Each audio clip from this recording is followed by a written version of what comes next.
የኢትዮጵያ የከፍታ ዘመናት ከባህሩ ጋር የተሰፉ ናቸው። በኢትዮጵያ ጠላቶችና በኢትዮጵያ መካከል ሲደረግ የቆየው የህልውና ግብግብ ከባህር በሩ ጋር የመሰየምና ያለመሰየም ነው። የታሪክም ምዕራፍ ወደ ኋላ ዞር ብሎ ለገለጠ የኢትዮጵያ የከፍታ ዘመናትና ስልጣኔዎች ከቀይ ባህር ሞገዶች ጋር የተቆራኙ ናቸው።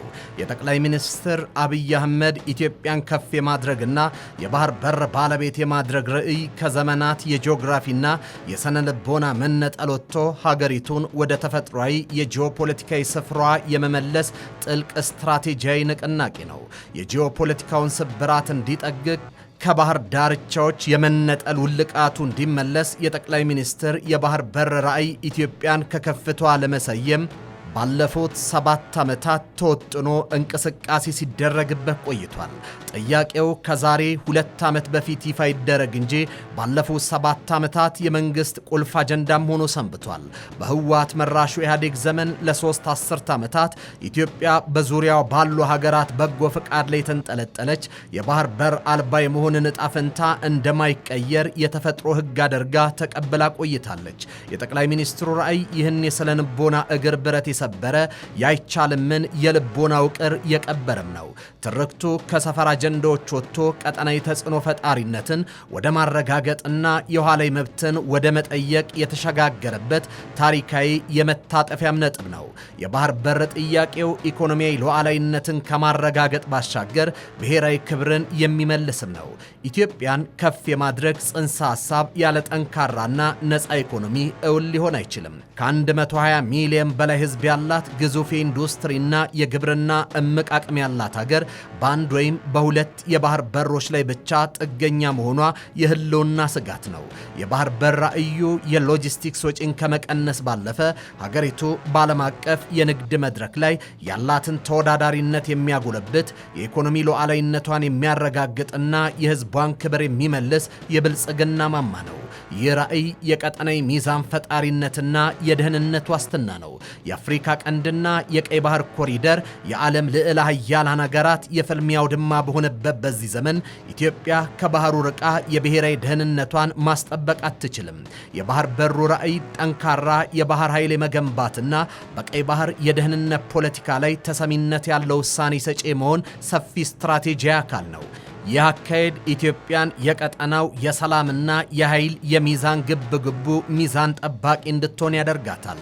የባህር በር ጥያቄ የትውልድ አደራና የታሪክ ቀጣይነትን የማጽናት ጥያቄ ነው። ይህ ራዕይ የፖለቲካ ምህዳሩን ወቅታዊ ፍላጎት ብቻ የሚያንጸባርቅ ሳይሆን የትውልድን ዕዳ የመክፈል ግዴታ ነው። ትናንት በመስዋዕትነት የተጠበቀችውን ሀገር ዛሬ በስትራቴጂያዊ ብልሃትና በዲፕሎማሲያዊ ጥበብ የባህር በር ባለቤት በማድረግ ለነገው ትውልድ በክብር የማሻገር አደራ ነው። የጠቅላይ ሚኒስትሩ ራዕይ ኢትዮጵያን ወደ ሙሉ ክብሯ የምትመለስበትን የታሪክ ምዕራፍ የመክፈት ጥረት ነው። ጤና ይስጥልኝ። ይህ ኢትዮ መልህቅ ነው። መልህቃችን የኢትዮጵያን የባህር በር ጥያቄ የነገዋን ገናና ሀገር የመገንባት ቁልፍ የመሰረት ድንጋይ ስለሆነው ወታደራዊ አዛዦች ምናሉ ይህ በዓለም የፖለቲካ ሽኩቻ ውስጥ ለኢትዮጵያ ምን ትርጉም ይሰጣል የሚለውን እየተመለከትን አብረናችሁን ቆያለን። አብራችሁን ቆዩ። ትንሽ ነገር ከውጭ እየተቀበሉ ዛሬም ድረስ ሳያፍሩ ተገቢ አይደለም ብለው የሚያነሱትን ጭምር እንዲያፈሩ የሚያደርግ ስለሆነ ይሄን ነገር በፍጹም ቅድም ካልኳቸው ጉዳዮች ነጥለን ማለት አለብን።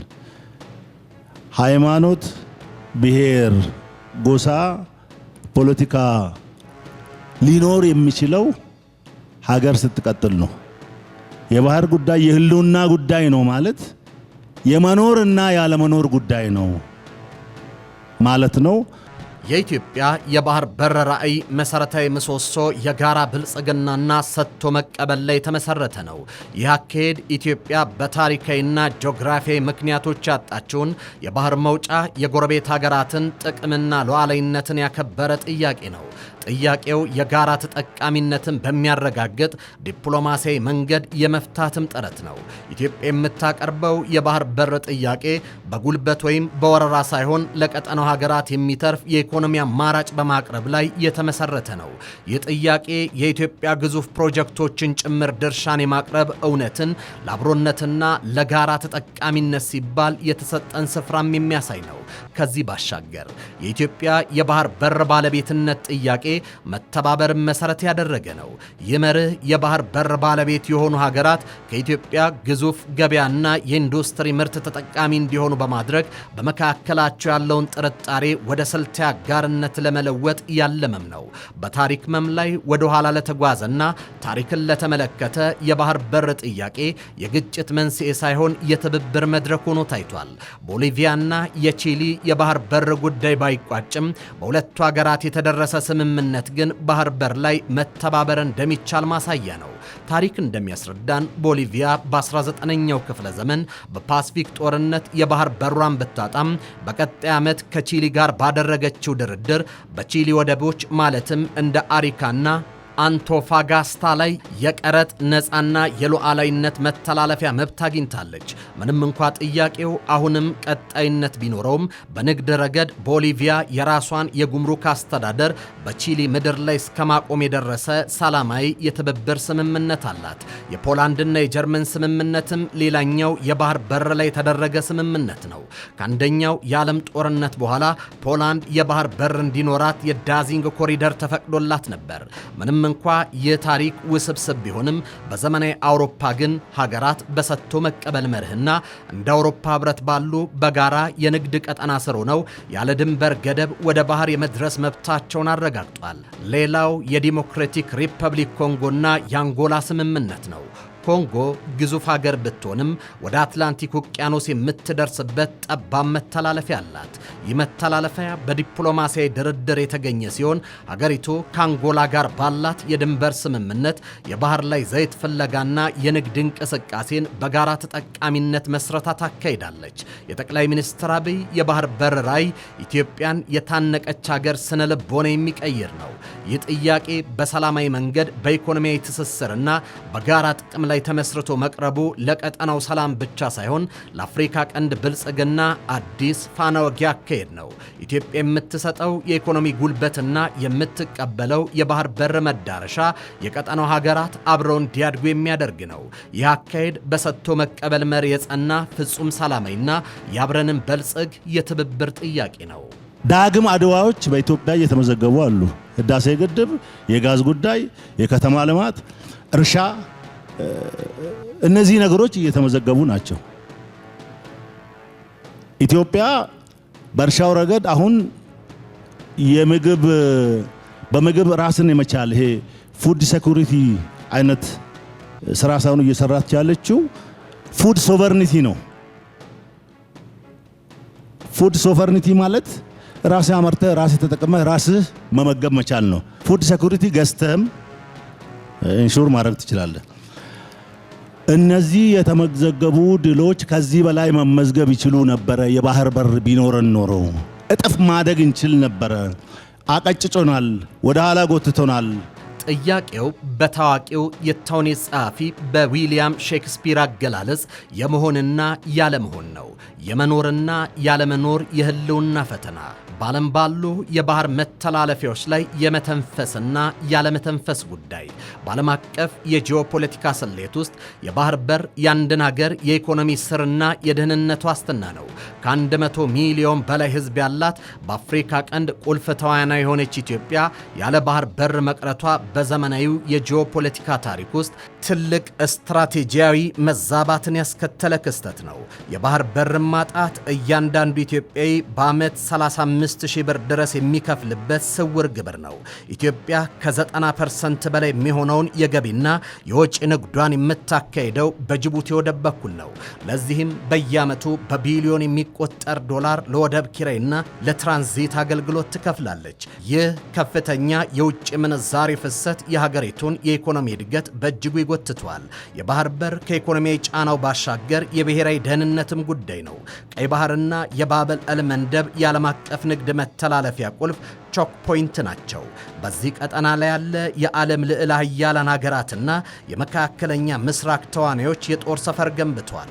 ኢትዮጵያ በዚህ ቀጠና አጠገብ ሆና የባህር በርና የባህር ላይ ተጽዕኖ አለማድረጓ የብሔራዊ ደህንነቷን በሌሎች ሀገራት በጎ ፍቃድ ላይ ብቻ የተመሰረተ እንዲሆን አድርጎታል።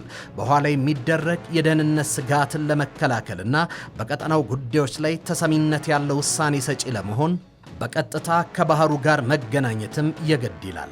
የባህር ኃይል መገንባቱ ትሩፋቱ የንግድ መስመር የመጠበቅ እድል መስጠቱ ነው። ሸብሮ አደሮች በሚያምሱ ቀጠና የኢትዮጵያ የንግድ መርከቦች የሚጠበቁት ባህሩ ላይ በመሰየም ብቻ ነው።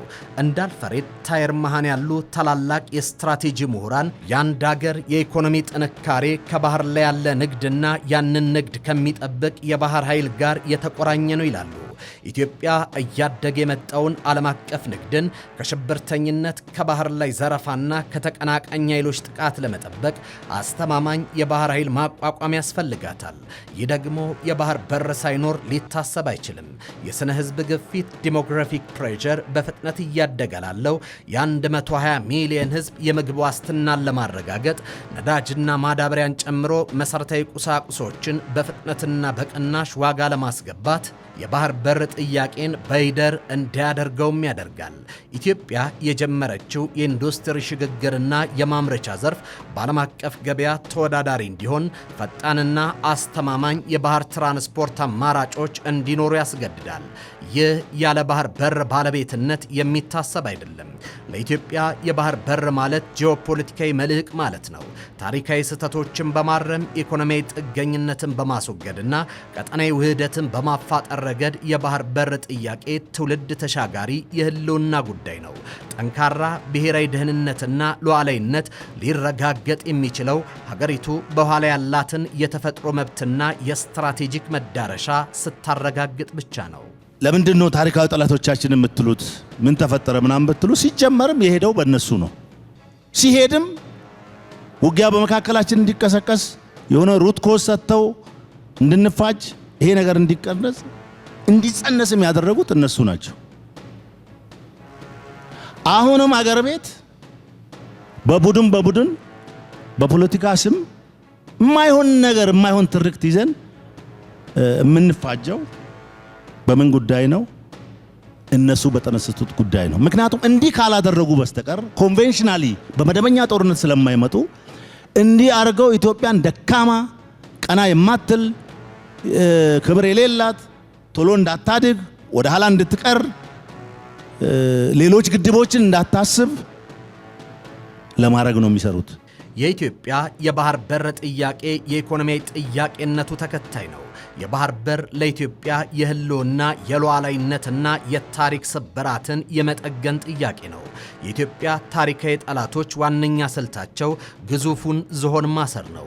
ይህ ሴራ በዋናነት ሶስት መልክ፣ ሶስት የተሰናሰለ ገጽ አለው። የመጀመሪያው ጂኦፖለቲካዊ መቆለፍ ነው። ኢትዮጵያ የባህር በር ካገኘች ኢኮኖሚያዊ ጡንቿ እንደሚፈረጥምና በቀጠናው ላይ ያላት ተጽዕኖ ፈጣሪነት እንደማይገታ ጠላቶች ጠንቅቀው ያውቃሉ። ለዚህም በቀኝ ግዛት ውሎችና በቀዝቃዛው ጦርነት የታሪክ አጋጣሚዎችን በመጠቀም ኢትዮጵያን በየብስ እንድትከበብ ላንድ ሎክድ የማድረግ ታሪካዊ ሴራ ተሰርቷል። ሲቀጥል የኢኮኖሚያዊ ጥገኝነት የመፍጠር ነው። መተንፈሻ የሌለው አካል ለሌሎች ጥገኛ እንደሚሆን ሁሉ ኢትዮጵያም ለወደብ ኪራይ በየዓመቱ በቢሊዮን የሚቆጠር ዶላር እንድትገብርና የኢኮኖሚ አቅሟ እንዲያድግ የማድረግ ፖለቲካዊ ሸረባ ነው። ሲሰልስ የውስጥ ትርምስን የመፍጠርም ስልት ነው።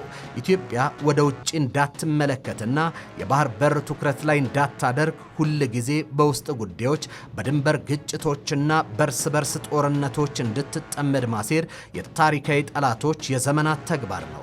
እናም የታፈነ ውሃ መንገድ መፈለጉ እንደማይቀረው ሁሉ ኢትዮጵያ ይህንን የታሪክ ግፍና የጂኦፖለቲካ ሴራ ለመስበር ከፍተኛ ትግል እያደረገች ነው።